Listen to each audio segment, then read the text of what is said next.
குச்சி முட்டாய் மாதிரி இருந்த என் காலு இப்ப அழகா புச்சிக்கா பெருசாயிட்டு இருக்கே. அட மென்டலு, உன் கால் வீங்கிறதுக்கு நான் தான் காரணம்.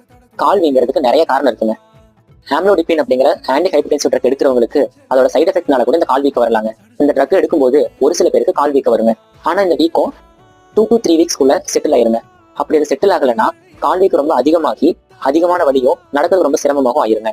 உங்களுக்கும் கால் வீக்கம் 2 to 3 வீக்ஸ்க்குள்ள செட்டில் ஆகலைன்னா உங்க டாக்டரை கன்சல்ட் பண்ணிடுங்க. கால் வீக்கம் இருக்கு அப்படிங்கிறது எப்படி கண்டுபிடிக்கிறதுனா, உங்களுடைய கட்டை விரல கணுக்காலுக்கு கொஞ்சம் மேல 1 நிமிஷம் வரை அழுத்தி ப்ரெஷர் கொடுங்க. அதுக்கப்புறம் லைட்டா குழி விழும். அந்த குழி சீக்கிரமா ரிட்டன் திரும்பி நார்மல் ஸ்கின்னா மாறணும்.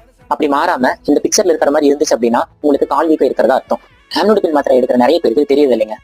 இதுக்கும் கால் வீக்கத்துக்கும் சம்மதமே இல்லைன்னு நினைச்சிட்டு மாசம் அதே மாத்திரை வாங்கி போட்டு அவங்க கால் வீக்கத்தை அதிகப்படுத்தி நடக்க முடியாம நிறைய பேர் இருக்காங்க. ஆனா நீங்க கால் வீக்கம் ரொம்ப நாள் இருக்குங்கிற டாக்டர் கிட்ட சொன்னீங்கன்னா இந்த மாத்திரையை நிறுத்திட்டு இதுக்கு பதிலாக வேற மாத்திரையை மாத்தி தருவாங்க. இந்த யூஸ்ஃபுல்லான இன்ஃபர்மேஷன் உங்களுக்கு தெரிஞ்சவங்களுக்குலாம் ஷேர் பண்ணிட்டு இதே மாதிரியான ஹெல்த் ரிலேட்டடான வீடியோஸ்க்கு